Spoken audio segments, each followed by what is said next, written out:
नमस्कार दोस्तों, मैं यादव फिर से स्वागत करता हूं आप सभी का अपने YouTube चैनल एजे एकेडमिक्स पर। पहले भी काफ़ी सारे वीडियोज़ हमारे आ चुके हैं, वो भी आपने देखे होंगे। काफ़ी अच्छा आप लोगों का रेस्पॉन्स भी रहा है। नया एक टॉपिक यहाँ पर हम स्टार्ट करने वाले हैं, सेंट्रल ऑर्बिट। सेंट्रल ऑर्बिट, ठीक है। केंद्रीय कक्षा भी इसको हम जो है बोल सकते हैं। तो सेंट्रल ऑर्बिट जो है पढ़ने से पहले हमें एक चीज और पढ़नी पड़ेगी, सेंट्रल फोर्स, केंद्रीय बल, ठीक है। कि सेंट्रल फोर्स क्या होता है, उसके बाद हमें सेंट्रल ऑर्बिट का थोड़ा सा मतलब समझ में आएगा। तो चैनल को अगर आपने सब्सक्राइब नहीं कर रखा है तो चैनल को सब्सक्राइब जरूर कर लेना, और आगे के जो वीडियोज हैं वो आपको मिल जाएंगे, यहाँ पर प्लेलिस्ट में मिल जाएंगे। मैं सेंट्रल ऑर्बिट की जो है प्लेलिस्ट तैयार कर दूंगा, वहाँ पर जो क्वेश्चंस वगैरह हैं इससे रिलेटेड, इस टॉपिक के, ठीक है। बीएससी स्टैटिक्स की बुक आती है अपने पास, उसमें ये टॉपिक है अपने पास, सेंट्रल ऑर्बिट। डायनामिक्स और स्टैटिक्स एक साथ, कई जगह बीएससी मैकेनिक्स उसको बोल देते हैं। तो मैकेनिक्स में स्टैटिक्स और डायनामिक्स दो पार्ट होते हैं, जिसमें स्टैटिक्स में अपने पास ये सेंट्रल ऑर्बिट वाला टॉपिक आ जाता है। सेंट्रल फोर्स का भी होता है, वो हमने नहीं पढ़ा है, वो कभी भी वो टाइम लगेगा तो वो भी पढ़ लेंगे।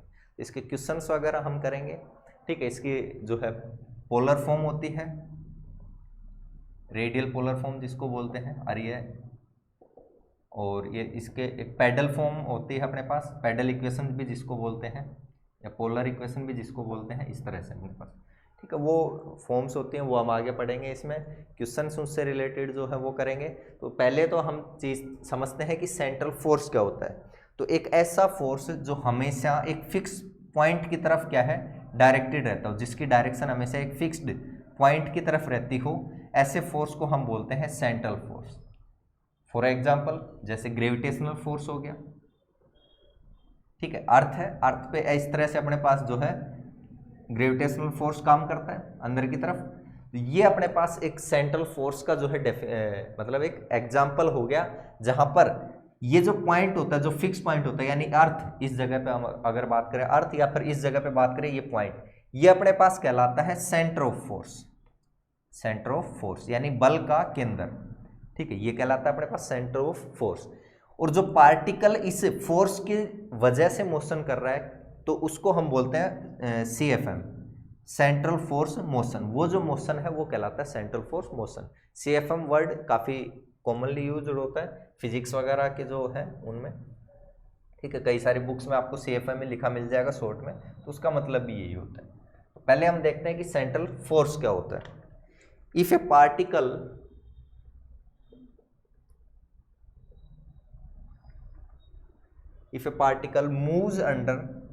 moves under influence of a force, एक फोर्स से इन्फ्लुएंस है, इन्फ्लुएंस होने का मतलब है कि आप उस चीज से प्रभावित हैं, उसकी वजह से आपकी जो है मोशन, आपका कुछ ना कुछ वहां पर चेंज हो रहा है। Influence of a force that is directed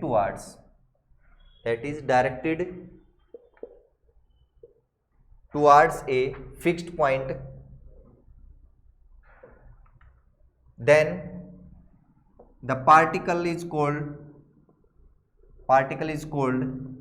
in central force motion,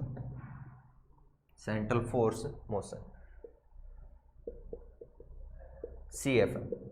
तो एक पार्टिकल अगर एक ऐसे फोर्स के प्रभाव में, ऐसे फोर्स के इन्फ्लुएंस में जो है मोशन कर रहा है, जो कि हमेशा, जो फोर्स है वो हमेशा एक पॉइंट की तरफ, एक फिक्स पॉइंट की तरफ डायरेक्टेड है, उसकी डायरेक्शन हमेशा एक फिक्स पॉइंट की तरफ है, तो उस पार्टिकल का वो जो मोशन है वो सेंट्रल फोर्स मोशन कहलाता है, ठीक है। वो मोशन क्या कहलाता है, सेंट्रल फोर्स मोशन कहलाता है। और वो जो फिक्स्ड पॉइंट होता है उसको हम सेंटर ऑफ फोर्स बोलते हैं। उस फिक्स पॉइंट को हम क्या बोलते हैं, सेंटर ऑफ फोर्स, बल का केंद्र हम बोलते हैं, ठीक है। And that fixed point is called center of force and, और वो जो फोर्स है जो उस पॉइंट की तरफ डायरेक्टेड है या काम कर रहा है, उस फोर्स को हम सेंट्रल फोर्स कहते हैं। And that force is called central force, and that force is called central force. और उस फोर्स को हम क्या कहते हैं वहां पर, सेंट्रल फोर्स वहां पर हम कहते हैं, केंद्रीय बल उसको कहते हैं, ठीक है। और उस पॉइंट को कहेंगे बल का केंद्र, सेंटर ऑफ फोर्स। तो आप देखोगे कि हमारे जो सारे प्लैनेट्स वगैरह हैं, एस्ट्रॉइड है, कॉमेट्स हैं, सैटेलाइट्स हैं, वो एक तरह से इसी मैकेनिज्म पे काम करते हैं। वहां पर एक सेंट्रल फोर्स होता है जो उसको मतलब खींचता रहता है और वो चारों तरफ जो है घूमते रहते हैं। ये अपने पास जो है चीज होती रहती है। तो इसको हिंदी में लिखना चाहो तो लिख सकते हो, जब कोई कण एक ऐसे बल के अंतर्गत, ऐसे फोर्स के अकॉर्डिंग काम करता है, गमन करता है, जिसकी दिशा सदैव, जिसकी दिशा डायरेक्शन सदैव एक नियत बिंदु की ओर रहती है, एक फिक्स पॉइंट की तरफ रहती है, तो वह केंद्रीय बल कहलाता है। और वो जो नियत बिंदु होता है, जो फिक्स्ड पॉइंट होता है, उसको हम बोलते हैं बल का केंद्र, वह बल का केंद्र कहलाता है, ठीक है। अब बात आती है कि सेंट्रल ऑर्बिट क्या होता है।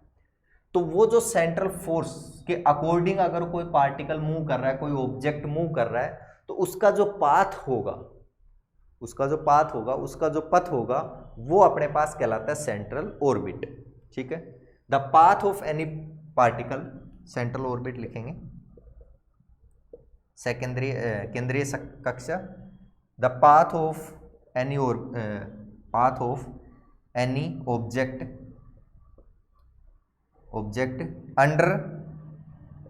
Under central force, central force के अंडर उसका जो पाथ होगा, under central force is called central orbit, central orbit,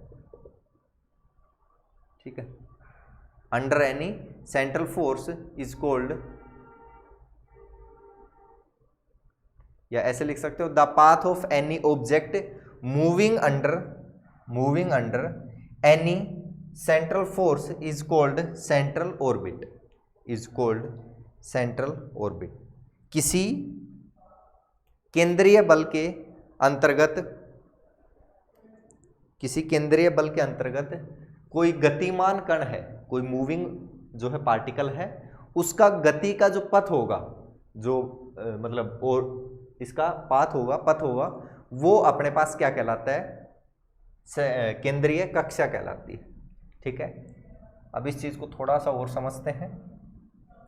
central force और सेंट्रल ऑर्बिट की डेफिनेशन तो आपने पढ़ ली।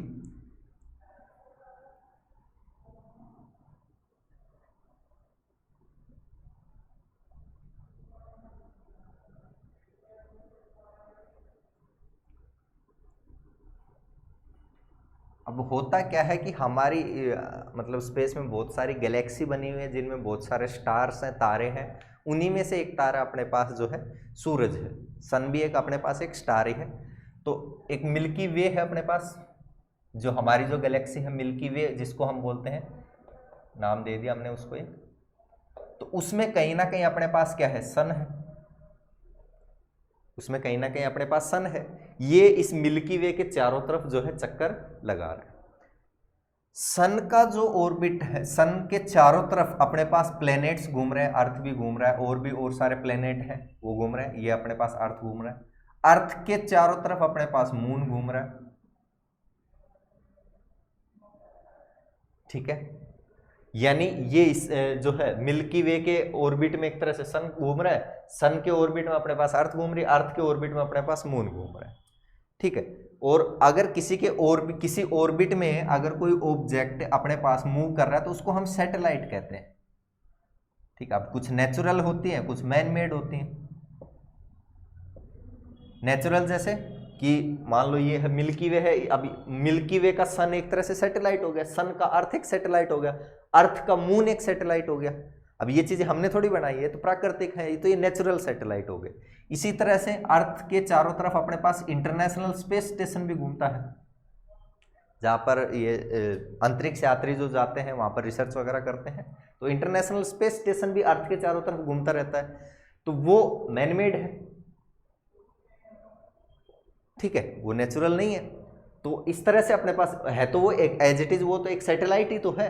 भाई बड़े लेवल पे हम उसको सेट, मून भी एक सैटेलाइट ही है, मून इसके चारों तरफ घूमता रहता है। तो ये जो पाथ होता है ये मोस्टली अपने पास इलिप्टिक पाथ होता है, मोस्टली अपने पास इलिप्टिक पाथ होता है।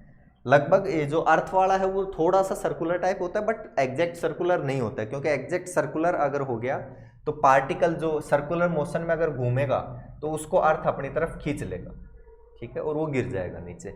एक्चुअली होता क्या है, देखो ये मान लो आप यहां पर खड़े हो इस पर, अब ये मत सोचना इधर चढ़े कैसे, तो इसको थोड़ा ऐसे कर लेते हैं, अब चढ़ गए, ठीक है। यहां आप खड़े हो, यहां से आपने एक पत्थर फेंका, जो कि गलत चीज है, पत्थर फेंकना नहीं चाहिए, नीचे किसी को लग सकता है। यहां से फेंका, ये पत्थर यहां पर गिर गया, ठीक है। फिर आपने थोड़ी और स्पीड से फेंका, ये यहां गिर गया, फिर थोड़ी और स्पीड से फेंका, ये यहां गिर गया, और थोड़ी स्पीड से फेंका तो बोर्ड से बाहर ही चला गया। ये तो क्या मतलब हुआ इस चीज का, कि आप एक वहां पर एक फोर्स उसको अप्लाई कर रहे हो, उस फोर्स की वजह से वो कुछ डिस्टेंस ट्रेवल कर रहा है, उसके बाद ग्रेविटेशनल फोर्स उसको अपनी तरफ खींच लेता है, ठीक है। मान लो आप उस पत्थर को इतनी स्पीड दे पाओ कि वो अर्थ के ऑर्बिट तक पहुंच जाए, ये अर्थ है और इसका ऑर्बिट मान लो ये है, और आपने यहां से इतनी स्पीड दे दी कि अर्थ के ऑर्बिट में पहुंच गया, तो ये इसमें घूमने लग जाएगा, बिल्कुल सर घूमने लग जाएगा। लेकिन आपने जैसे ये फेंका यहां पर, तो यहां पर हो सकता है कि स्पीड इतनी रहे कि आगे चला जाए, यानी अर्थ के ऑर्बिट को भी पार कर जाए, या हो सकता है कि उससे पहले ही अगर इसकी स्पीड बेचारे कम पड़ गई तो वापस अर्थ की तरफ जो है घूमकर अपने पास आ जाए, ये चीज हो सकती है यहां पर, ठीक है। बहुत ज्यादा स्पीड की मैं बात कर रहा हूं। तो जो रॉकेट वगैरह अपने पास सैटेलाइट लॉन्च करते हैं उसमें यही होता है, ठीक है। जैसे सैटेलाइट, एक तो जो सैटेलाइट वगैरह लॉन्च होती है उनका जो पाथ होता है वो एकदम हमें लगता है स्टार्टिंग में बिल्कुल सीधे, बट वो एग्जैक्ट सीधी नहीं होती है, ठीक है। इनिशियल स्टेज पे कुछ मतलब टाइम तक वो जो रॉकेट बूस्टर वगैरह होते हैं, रॉकेट वगैरह होते हैं, वो सैटेलाइट को सीधा लेके जाते हैं, ठीक है। वो स्टार्टिंग में तो ऐसे है नहीं कि टेढ़ी चला दी यहाँ पर, तो स्टार्टिंग में सीधा लेके जाते हैं, उसके बाद वो थोड़ा सा ऐसे मतलब टिल्ट हो जाता है इस तरह से, ठीक है। तो वो लगभग अपने पास जब इसके अर्थ के ऑर्बिट के आसपास जब पहुंच जाता है, अब जरूरी नहीं कि ऑर्बिट में पहुंच गया तो अब वो घूमने लग जाएगा, ठीक है। ऑर्बिट में घूमने के बाद भी उसको एक इनिशियल एक फिक्स एक स्पीड चाहिए कि उस स्पीड में होगा तभी ये इस ऑर्बिट में रह पाएगा और इस ऑर्बिट में घूम पाएगा। अगर उस स्पीड से ज्यादा हुई तो ये इसके अर्थ के ऑर्बिट को पार करके बाहर चला जाएगा, और अगर कम हुई तो वापस अर्थ पे गिर जाएगा, ठीक है। तो अब होता क्या है कि जो इनिशियल जो रॉकेट वगैरह होते हैं इसके साथ में, जैसे इस तरह से आपने देखा होगा शायद, ठीक है, ऐसे लॉन्च होते हैं, और यहाँ पर साइड में ये अलग से ये रॉकेट लगे हुए होते हैं 2-3 जो इसको ऊपर लेके जाते हैं, और बाद में ये दोनों तीनों रॉकेट वहां से हट जाते हैं, ठीक है। फिर जो सेकंड वाला जो पार्ट होता है ये वाला, ठीक है, इसमें भी वापस से वो लगे रहते हैं, तो वो वहां पर स्टार्ट हो जाते हैं, और वो क्या करते हैं, वो उस स्पीड को मतलब जितनी स्पीड इस ऑर्बिट में घूमने के लिए चाहिए वो स्पीड इसको देते हैं, ताकि अगर मान लो इसने ज्यादा स्पीड दे दी तो ये इससे बाहर चला जाएगा, कम दे दी तो वापस आ जाएगा। तो एक फिक्स्ड स्पीड पर इसको लेकर जाना यहाँ पर रहता है, ठीक है। जैसे वो फिक्स स्पीड हुई तो उसके बाद ये अर्थ के ऑर्बिट में घूमना स्टार्ट हो जाता है। अब आप कहोगे कि सर ये तो अगर स्पीड है तो बाहर जाना चाहिए, तो होता क्या है कि यहाँ पर इस पार्टिकल की हमेशा ये कोशिश रहती है कि वो बाहर की तरफ सीधा जाए स्पेस में। वो क्यों चाहेगा कि मैं ऐसे ऐसे घूमता रहूं? पार्टिकल हमेशा चाहता है कि वो बाहर की तरफ जाए। पार्टिकल से मतलब सैटेलाइट है, मून है, जो भी है, बट अर्थ का जो ग्रेविटेशनल फोर्स है वो हमेशा इसको इसकी तरफ खींचे रखता है, जिसको हम सेंट्रल फोर्स हम बोलते हैं, ठीक है। तो यहाँ पर मैकेनिज्म काम क्या करता है कि ये जो फोर्स है, अब आपको एक पार्टिकल इधर जा रहा है, इस पर एक फोर्स इधर लग रहा है, तो आपका एक्चुअल पाथ क्या होगा? एक्चुअल पाथ आपका बीच में कहीं ना कहीं होगा, और वो बीच ही क्या होता है अपने पास? सेंट्रल ऑर्बिट हो जाता है, ठीक है। अगर आपको एक चीज इधर खींच रही है, जो स्पीड है वो तो उधर फेंक रही है, दूसरा फोर्स नीचे की तरफ खींच रहा है, तो आपका जो एक्चुअल पाथ होगा वो बीच में कहीं ना कहीं होगा, और वो अपने पास सेंट्रल ऑर्बिट यहाँ पर बनता है, पथ जो है उसका बनता है, कोई भी पार्टिकल है उसका। तो वो स्पीड मिलने के बाद वो इस ऑर्बिट में ही घूमता रहता है, ठीक है। ये इसका मतलब, हमें हालांकि इन चीज़ों से कोई मतलब है नहीं, आपको तो सेंट्रल ऑर्बिट क्या होता है उस चीज़ से मतलब है, ठीक है। तो जितनी देर में आप ये चीज़ें पढ़ते हो, थोड़ी सी एक लाइन भी पढ़ते हो, उतनी देर में जो अपना मिल्की वे है वो लगभग 6000 किलोमीटर की स्पीड, मतलब वहां से 6000 किलोमीटर कवर कर चुका होता है। आप ये लाइन पढ़ोगे इतनी देर में, ठीक है। जो आपका सूरज है वो लगभग 2000 किलोमीटर वहां पे कवर कर देगा, सारे चक्कर काट रहे हैं, ठीक है। चैन किसी को नहीं है। अर्थ है वो लगभग अपना 300 किलोमीटर इतनी देर में कवर कर देगी सूरज के चारों तरफ, ठीक है। सूरज मिल्की वे के चारों तरफ 2000 किलोमीटर, मिल्की वे और अपने पास आगे जो चीजें हैं उनके तरफ जो है 2000 किलोमीटर की स्पीड से वहां पर स्पेस में ट्रेवल कर रहा है। अब आप सोच रहे हो इतनी स्पीड से अगर वहां पर स्पेस में चीजें ट्रेवल कर रही हैं तो उनके बीच में मतलब आदमी को बना रहना भी बहुत बड़ी बात है। तो चीजें जो वहां पर इंटरनेशनल स्पेस स्टेशन वगैरह है, बहुत सारी चीजें, जैसे अर्थ है 300 किलोमीटर की स्पीड से घूम रही है, ठीक है, इसके सन के चारों तरफ, और इसके चारों तरफ अपने पास इंटरनेशनल स्पेस स्टेशन, मून वगैरह घूम रहे हैं, ठीक है। तो बहुत सारी चीजें हैं वहां पर, अगर इतनी स्पीड में कोई चीजें टकराती हैं तो वहां पर बहुत नुकसान हो जाता है। तो वो तो चीजें हमें उस चीज से हमें इतना कुछ है नहीं। तो ये आपका सेंट्रल ऑर्बिट का था कि इसमें ऑर्बिट में अपने पास प्लेनेटरी मोशन होता है। ये जितने भी प्लेनेट्स वगैरह वो इसी तरह से घूमते रहते हैं, मोस्टली इलिप्टिकल शेप होती है, और जिस मतलब एक लगभग एक प्लेनर शेप होती है, ठीक है। अगर 2D में मैं ऐसे देखूं तो यहाँ पर बीच में कहीं सन है, इसके चारों तरफ अलग अलग जो प्लेनेट्स घूम रहे हो तो वो लगभग एक प्लेन बन जाता है अपने पास, ठीक है। हो सकता है तो कुछ थोड़ा बहुत ऊपर नीचे हो, लेकिन लगभग प्लेन बन जाता है। इक्लिप्टिक प्लेन उसको हम बोलते हैं, ठीक है। एक दो चीजें और इसमें आती हैं, कहीं शायद आपके इसमें आएंगी, कि जैसे ये जो सन है, अर्थ का जो अपने पास अर्थ जिस ऑर्बिट में घूम रहा है, ये अर्थ घूम रहा है यहाँ पे, ठीक है, इस तरह से।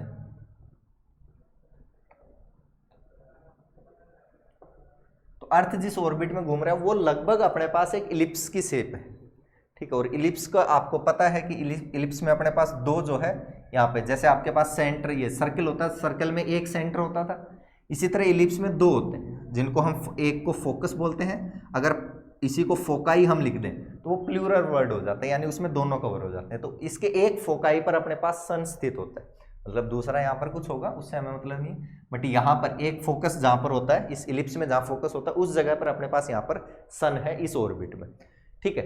तो अब ऑब्वियसली सी बात है, कहीं ना कहीं तो ये डिस्टेंस बिल्कुल कम होगा। ये जो ऑर्बिट है, इस ऑर्बिट पर वो पॉइंट जहां से सन की दूरी बिल्कुल कम है, और एक पॉइंट ऐसा होगा कि जहां से सन की दूरी मैक्सिमम होगी इस ऑर्बिट पर। तो यहां पर इसको तो हम बोलते हैं पेरीहेलियन, और इसको बोलते हैं हम एपीहेलियन। स्पेलिंग आप देख लेना, उसमें मुझे इतना ध्यान नहीं है, ठीक है। पेरीहेलियन, ये सारे ग्रीक वर्ड है। पेरी का मतलब होता है नियर, हेलियोस यहां पर होता है अपने पास ग्रीक गॉड ऑफ सन, ठीक है, मतलब उसके बिल्कुल पास में पेरीहेलियन में। एपीहेलियन, एपी यहां पर वर्ड हो जाता है वो फार के लिए होता है, दूर के लिए, ठीक है। तो इसी तरह से अब अर्थ वाला जो है, ये अर्थ है यहां पर, इस पे भी ऐसे ही कुछ घूम रहा है, यहां पर भी कहीं ना कहीं बिल्कुल पास में होगा, उसको हम पेरीजी बोलते हैं, और जो दूर वाला पॉइंट होता है उसको एपीजी हम बोलते हैं, एपोजी सॉरी, ठीक है। तो कई सारे यहाँ पर गलत भी ये चीज पढ़ा रखी है कि पेरीहेलियन एपीजी, इसी पॉइंट को एपीजी और पेरोजी बोल देते हैं। जब आप सन के रेस्पेक्ट में बात करो, सूरज के रेस्पेक्ट में जब अर्थ घूम रहा है एक तरह से, या प्लैनेट्स घूम रहे हैं, तो जो सबसे पास वाला पॉइंट उसको पेरीहेलियन, दूर वाला पॉइंट एपीहेलियन हम बोलते हैं। और जब यही चीज आप अर्थ के रेस्पेक्ट में देखते हो कि अर्थ के चारों तरफ आप कोई ऑब्जेक्ट, आपके पास कोई सैटेलाइट मूव कर रहा है, तो ये जो पॉइंट हो गए पेरीजी और ये एपोजी, इसको हम बोलते हैं, ठीक है। सिमिलर वर्ड है, बट वहां पर रेफरेंस चेंज हो जाता है। आपका जो फिक्स पॉइंट है, एक में आपके पास सन होता है, एक में अपने पास जो है ये हो जाता है, इसमें क्या नाम है, अर्थ हो जाता है, ठीक है। तो ये अब काफी स्पीड से ये सारी चीजें होती रहती हैं, इसमें घूमते रहते हैं। आगे अपने पास जो है कोमेट वगैरह, पहले ये सारी की सारी एस्ट्रॉइड, कोमेट, ये जब सन के नियरेस्ट पॉइंट पे होते हैं तो उसको हम पेरीहेलियन उस पॉइंट को बोल देते हैं, ठीक है। ये सारी चीजें हो गई। इसी में आगे अपने पास केपलर ने कुछ लॉ दिए थे, वो आगे अपने पास आएंगे। Kepler's law of planetary motion, planetary motion, ठीक है। तो उसने 2-3 लॉ दिए थे कि ये इसका एरिया वगैरह लगभग सेम रहता है, मतलब वो एप्साइडल एंगल्स होते हैं, एप्स वगैरह, वो हमने अभी हालांकि पढ़ी नहीं, आगे पढ़ेंगे हम कि एप्स क्या होता है, एप्साइडल डिस्टेंस क्या होता है, एप्साइडल एंगल क्या होता है, ठीक है, वो सारी चीज़ें हम आगे इसमें पढ़ेंगे। ठीक है, इसके पैडल फॉर्म होती है, जो ऑर्बिट की फंडामेंटल फॉर्म होती हैं, इक्वेशन होती हैं फंडामेंटल, जिसमें पैडल फॉर्म हो गई या रेडियल पोलर फॉर्म हो गई, तो वो सारी चीज़ें हम इसमें पढ़ेंगे। ठीक है, तो ये अपने पास था सेंट्रल फोर्स। सबसे पहले तो सेंट्रल फोर्स वो फोर्स होता है जो ऑलवेज एक पॉइंट की तरफ डायरेक्टेड होता है। ठीक है, तो आगे हम इस चीज़ का यूज भी करेंगे कि ये फिक्स पॉइंट है, इसकी तरफ ये सेंट्रल फोर्स ऐसे काम कर रहा है। ठीक है, दूसरी चीज सेंट्रल ऑर्बिट। किसी सेंट्रल फोर्स के रेस्पेक्ट में अगर कोई पार्टिकल या कोई ऑब्जेक्ट मूव कर रहा है तो उसका जो पाथ होगा वो अपने पास कई बार ये हमेशा फिक्स्ड भी नहीं रहता है। ठीक है, एग्जैक्ट पाथ भी नहीं रहता है, थोड़ा बहुत चेंज हो जाता है, तो वो अलग चीज़ें हैं, हमें उसमें एक्सेप्शनल केस में वो चीज़ चली जाती है, उसमें इतना ध्यान नहीं देना। बट ये अपने पास जो है वो मतलब उस पाथ में जिसमें घूम रहे हैं उसको हम सेंट्रल ऑर्बिट कहते हैं। ठीक है, ये अपना सेंट्रल ऑर्बिट था, सेंट्रल फोर्स था, एपोजी, पेरोजी, पेरीहेलियन, एपीहेलियन, ये अपने पास चीज़ें इसमें थी। ठीक है, आगे हम इसमें और जो नेक्स्ट जो लेक्चर है उसमें इसकी रेडियल पोलर फॉर्म वगैरह पढ़ेंगे, फिर इसकी पैडल फॉर्म पढ़ेंगे और इससे रिलेटेड जो क्वेश्चंस वगैरह है वो करते रहेंगे। ठीक है, तो अगर आपने चैनल को सब्सक्राइब नहीं कर रखा तो इसको सब्सक्राइब कर लेना, और अपने जो भी दोस्त वगैरह जो आपके बीएससी में है या और भी कहीं जिनको ये चीज़ें पढ़नी है तो उनके साथ शेयर ज़रूर करनी है, ताकि ज़्यादा से ज़्यादा लोग अपने साथ जुड़ सकें। ठीक है, धन्यवाद।